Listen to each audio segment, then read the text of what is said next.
The pig and the farmer regarded each other. As the farmer pronounced the tiny creature's weight to the contest judge, an unusual thing happened.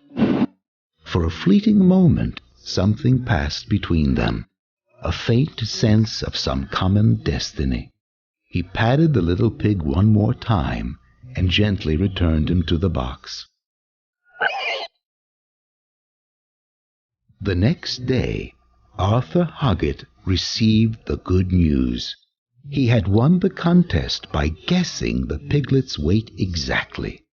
Hoggett returned a short time later, pig in hand.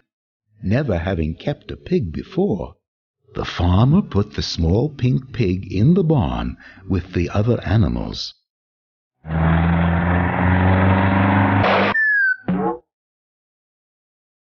It seemed a small thing to do, but like many small things, it marked the beginning of something much larger. You see, the barn was the center of animal life on Hoggett Farm. It was here where the pig met Fly, one of the farmer's prized sheep-dogs. The little piglet had endured many difficulties in his short life, but the loss of his mother was, without a doubt, the worst. I want my mom. Even though Fly was only just a dog, she was also a mother, and the sight of the poor little pig's tears moved her deeply. The pig told Fly that he didn't know his name. Our mom had called us all the same, Babe. Fly said she would call him that, because it would make him feel more at home. That would be nice, said the little pig, as he snuggled against the sheepdog's soft fur. And so it was that the kindly sheepdog adopted the little pig, despite the objections of her husband Rex. Rex's duty was to uphold the law among the Hoggett Farm animals.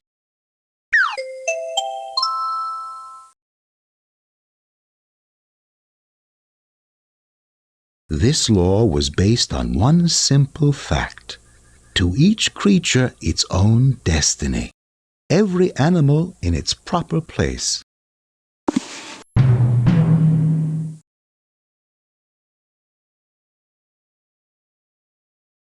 Rex was not pleased with Fly, but decided to allow her to look out for the little pig just until he finds his feet. It was a decision he would soon regret. Chapter 2. The Way Things Are. The Hoggett Farm woke the next morning to the shrill quack-a-doodle-doo of Ferdinand the duck. This peculiar behavior was beginning to wear a bit thin with Mrs. Hoggett, not to mention the rooster. The duck's strange conduct and disregard for the law upset Rex, and now he had to deal with Fly's bending of the rules for the pig. Doodle-doody-doo. Fly knew the rules. When the boss called the sheepdogs into the house for breakfast, she told Babe to wait outside.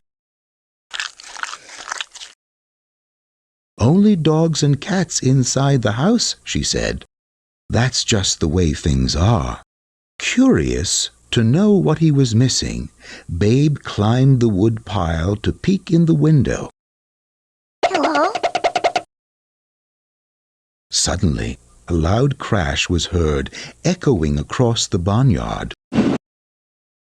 When the sheepdogs went to help Farmer Hockett tend his flock, the little pig was told once again to stay behind. "Tending sheep is dog's work," Fly said. "You're a pig. Your job's to stay here and eat your food."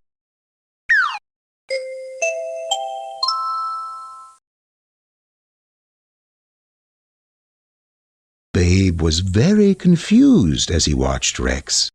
Fly and all the puppies trot off behind the boss to the fields.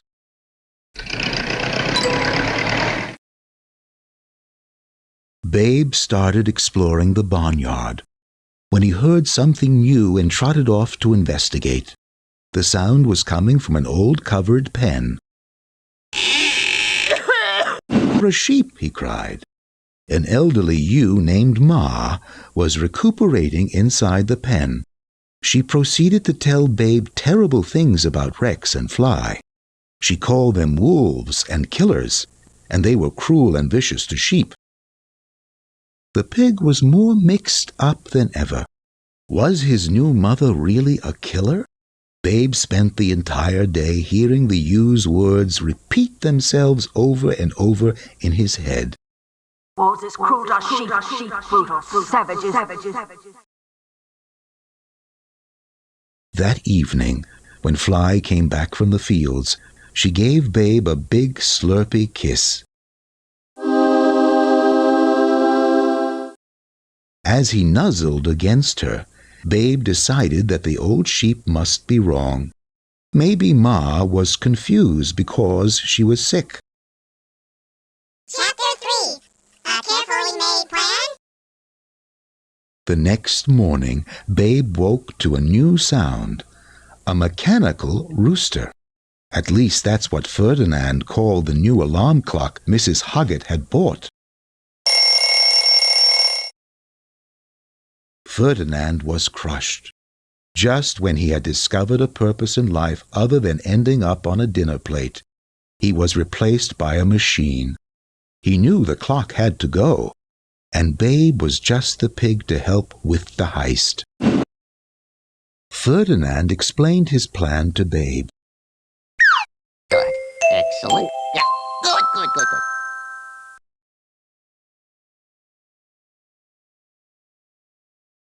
He was to go inside, up the stairs, into the bedroom, get the clock, and bring it back down to Ferdinand. There was just one problem. Babe couldn't do it. The duck was stunned. "Why not?" Ferdinand squawked. "It's against the rules," Babe replied. "No pigs allowed in the house." Ferdinand pulled Babe aside to tell him the facts of life about ducks on a farm. Humans eat ducks, especially plump ones. Babe was shocked. Ferdinand explained his 2 rules for survival.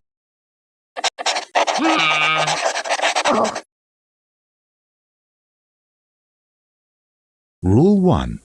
Keep thin and don't get fat. Rule 2. Be indispensable. "If we don't get rid of the clock," he moaned, "I'm a goner for sure."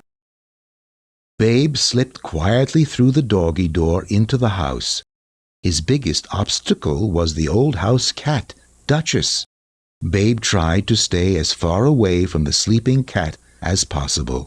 Halfway across the room, his chubby hips nudged a table. A ball of yarn bounced out of the knitting basket, off the table, and rolled straight for Duchess. And right before it hit the cat, the yarn stopped. Babe sighed. then continued his careful trek across the living room. Ferdinand watched through the window in horror. Some of the yarn had gotten tangled around one of Babe's feet.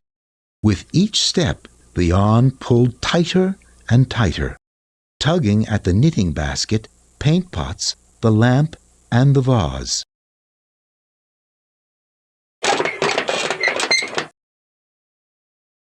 Chapter 4. Crime and Punishment.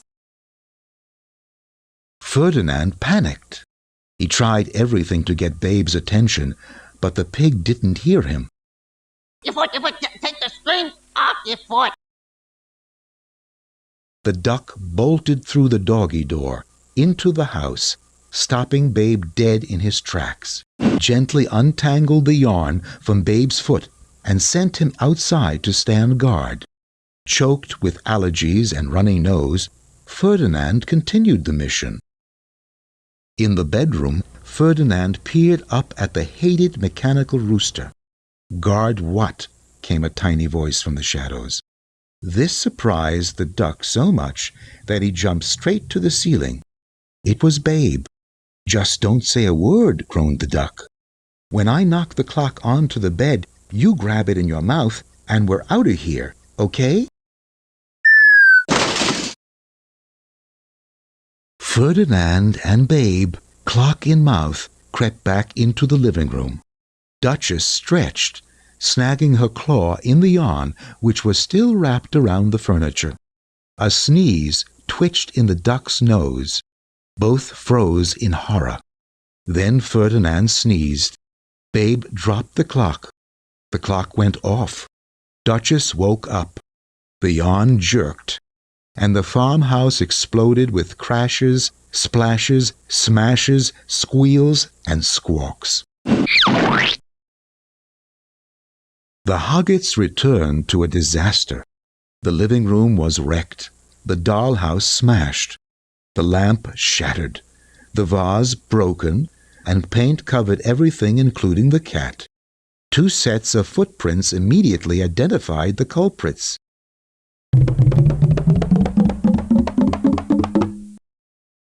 Later, Rex called a meeting in the barn. Babe was told that a pig's place was in the mud wallow, not in the barn. And absolutely never in the house. In the months that followed the clock incident, Babe tried his best to stay out of Rex's way. When Fly's pups were old enough, Farmer Hoggett sold them to other farmers in the area. It was a sad day for Fly.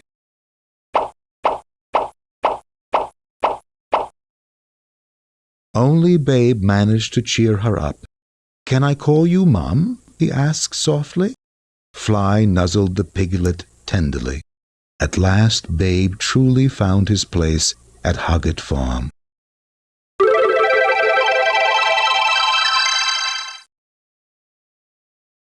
Chapter 5. Pork is a nice sweet meat. The winter holidays arrived at Hoggett Farm the same as they did every year. This year, Emma Hoggett had a special Christmas dinner planned for her family, a nice roast pork. As the day drew nearer, she began to worry that the little pig might be too small to feed her entire family. Arthur Hoggett's reservations about the small creature were somewhat different from his wife's. The fact was, the farmer had begun to soften on the pig. He wondered aloud whether it wouldn't be better to spare him until the spring. First place in the ham contest at the county fair would certainly be a feather in Mrs. Hoggett's cap, he reasoned. Hoggett knew his wife's weakness for blue ribbons. Sure enough, the Christmas menu was changed to duck à l'orange. Ferdinand groaned as he watched the festivities inside the house. The sight was enough to make up his mind. I'm out of here. Later, as Ferdinand jumped up on the gate to leave Hoggett Farm, he turned to Babe. "Good luck, pig. And remember, fat is fatal." And with that he took off.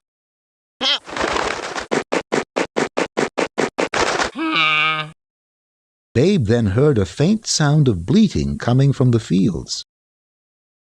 The pig knew it was against the rules to leave the farm, but something was definitely wrong.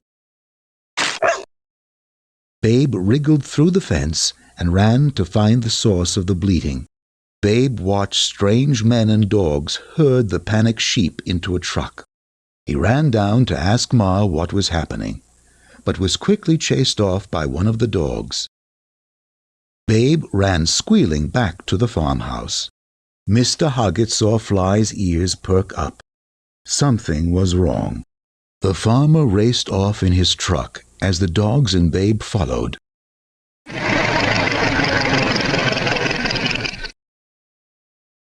They arrived at the pasture just as the thieves crashed through the fence at top speed. If it hadn't been for Babe, the whole flock could have been stolen. Chapter 6. A pig that thinks it's a dog? The next morning, Arthur Hoggett noticed the little pig carefully separate the brown hens from the white. Ever since the day he thanked the pig for saving his sheep, the farmer had gotten the notion that the creature might make a good sheep pig. It was a crazy idea, but one that just wouldn't go away. That morning, Hoggett called Rex and Fly to go to work. Then he called, "Come, pig." Babe was delighted to be joining Fly and Rex in the sheep fields. Rex was not amused. "Is Rex mad at me?" the little pig asked. "Just stay out of his way today," Fly advised. "He'll get over it soon enough." She hoped she was right. Babe watched in awe as Fly and Rex circled the flock of sheep and drove them into a pen. While the boss clipped away the sheep's heavy wool coats, Fly gave Babe a few tips on sheep herding.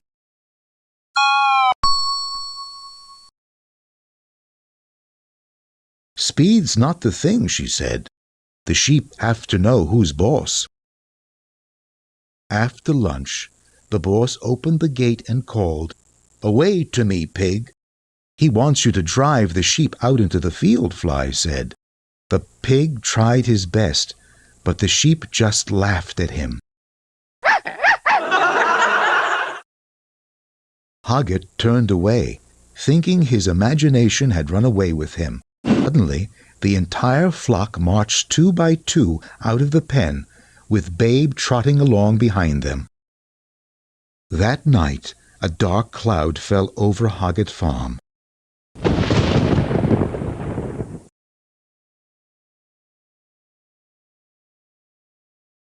Rex was furious. Fly had broken the law by encouraging the little pig. When she tried to calm him down, Rex attacked her. Hoggett heard the fighting dogs and rushed to pull them apart. Rex bit the boss. He had committed the worst possible crime for a dog. Chapter 7. The Sheep Pig. Rex was chained up and given a shot to quiet him down. Fly's foreleg was stitched and dressed. Now the farmer had a real problem. There was still work to be done. Not knowing what else to do, he called Babe. As he watched the little pig perform the tasks as well as any sheepdog, the farmer's eccentric notion quickly grew into something more.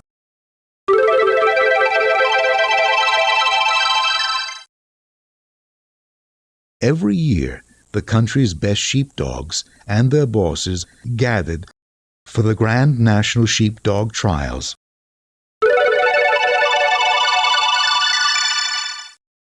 The competition was a source of great pride for both dog and man. Arthur Hoggett knew that little ideas that tickled and nagged and refused to go away should never be ignored, for in them lie the seeds of destiny. Emma Hoggett was accustomed to her husband being a bit of an eccentric, but when she discovered him constructing a sheepdog trial ring in the back pasture, a worried look crossed her face. She noticed Babe and Fly watching attentively as the farmer led 2 sheep through the obstacle course. Her worry turned to fear for the man's very sanity. A sheepdog trial consisted of an obstacle course through which a dog had to guide 6 sheep. The length of time combined with the number of mistakes the dog made going through the course was tallied into an overall score. Arthur Hoggett placed an immense amount of confidence in the wee pig. Seeing how quickly the tiny creature learned the course, he knew his confidence was well-founded. Chapter 8, A Tragic Day. As the day for the national trials drew nearer, Babe enjoyed the boss's training more and more. In the morning, the pig rose before dawn to get an early start. As he waited for all the residents to awaken, he heard terrified bleating coming from the fields.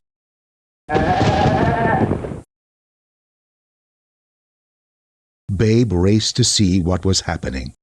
The little pig watched in horror as wild dogs attacked the sheep. The growling dogs pulled down a ewe. It was Ma. Babe became filled with rage and charged one of the wild dogs, knocking it on its side. As he went after the others, all 3 dogs ran howling away with their tails between their legs. Babe returned and licked Ma's wound. Blood smeared his snout. As Ma sighed her last breath, Babe finally understood why the sheep called dogs wolves. Hoggett, Rex, and Fly saw Babe's bloody snout. "Home, pig," Hoggett said coldly. Fly knew there was only one fate for any animal that killed a sheep on Hoggett Farm. But Fly could never believe that Babe was a sheep killer, so she decided to do something she had never done before: talk to the sheep. The sheepdog spoke very slowly, for it was a cold fact of nature that sheep were stupid.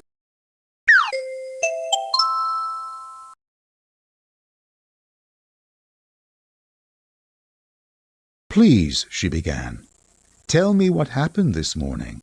The sheep had never known a wolf to say please. Finally one answered. The sheep spoke very slowly, for it was a cold fact of nature that wolves were stupid. "Babe saved us," a ewe told her. "He chased the wolves away." Babe stared up at the long metal tubes of the shotgun in the boss's hands. The farmer slowly leveled his gun at the little pig in whom he had placed such high hopes. Fly's frantic barks caused the farmer to turn away for a moment. As he slowly turned back to his task, Mrs. Hoggett called out to him. Hoggett unloaded his gun and smiled to himself. The man who never used 2 words when one would do couldn't help himself. "Good pig," he said. "Good, good pig." Chapter 9, Pig of Destiny. A few days later, Emma Hoggett hesitantly boarded the bus for her annual women's conference.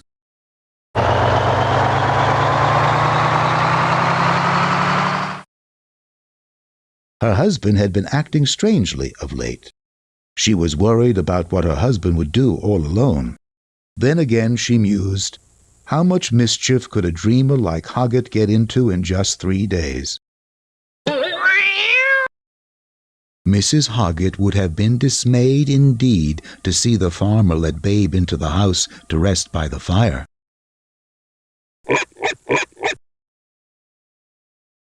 Duchess was quite put out at having to share her space with Babe, and let the pig know it by scratching his snout. The farmer, having no patience for the cat's bad attitude, promptly tossed Duchess out into the rain. It had been a long time since Arthur Hoggett had an animal in whose abilities he had so much faith. Ever a truthful man, Hoggett had worried that the National Trials entry form might read name of dog, and then whatever he put would be a lie.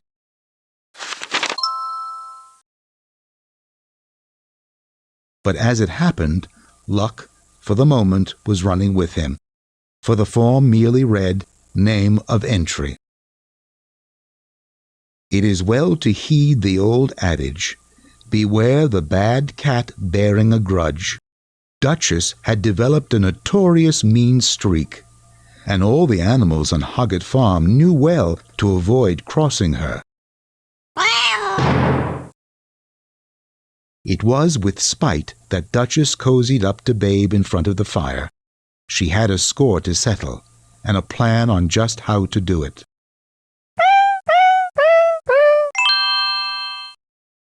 Babe listened to Duchess with the same good-natured gullibility that had gotten him into trouble with the duck. "You do know what pigs are for, don't you?" she asked. Babe wasn't sure what the cat meant, so she spelled it out for him. Humans raise pigs to eat.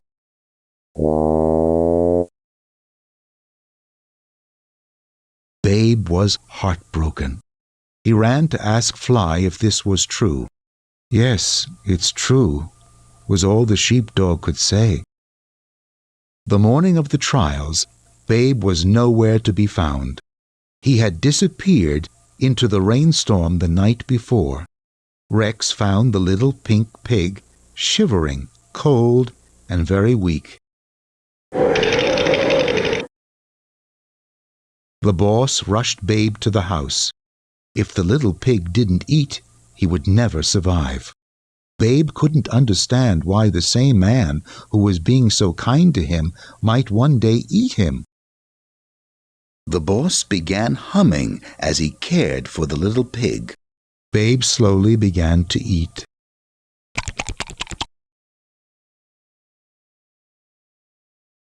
Arthur Hoggett had never once danced in his own house. However, it seemed the most natural thing he could possibly do. Watching the boss sing and dance for him, Babe felt loved. He realized no harm would ever come to him on Hoggett Farm.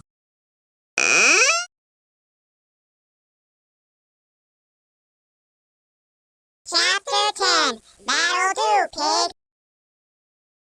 Hoggett and Babe arrived with barely 5 minutes to spare before they were scheduled to compete.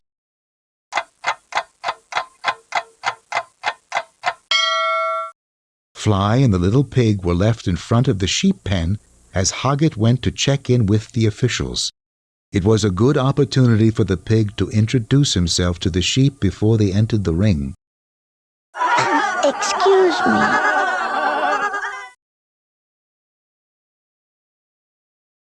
"Hello there, sheep," Babe began brightly. The sheep ignored him. "I hadn't thought of this," Fly sighed. "I have to go, but I'll try to be back in time," she told Babe. Rex stopped Fly on the way out.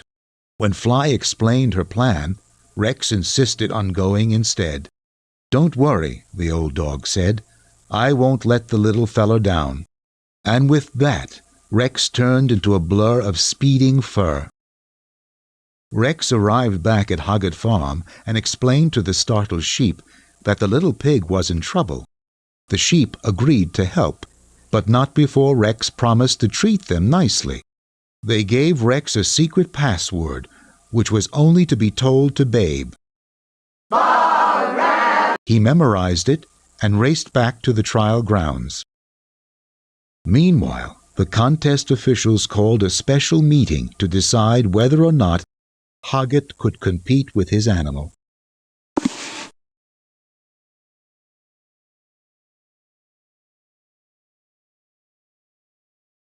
The rulebook had no rule barring pigs in the contest. The pig and the farmer ignored the jeers and laughter. As they made their way toward the center of the competition ring, Rex suddenly raced out to give Babe the password. "Away to me, pig," called the farmer. With that, the pig trotted over to the waiting sheep. Using the password, Babe kindly asked the sheep to follow him through the course. Not one sound could be heard as the sheep marched side by side into the final pen. As Huggett slowly closed the gate, the stadium exploded in thunderous applause and cheers. In all of the celebration and hubbub of noise and excitement, only two figures stood silently side by side, though every human in the stands and commentary boxes was at a complete loss for words. The man who, in his life, had uttered fewer words than any of them, knew exactly what to say. Hoggett looked down to meet Babe's bright eyes and said, "That'll do, Pig. That'll do."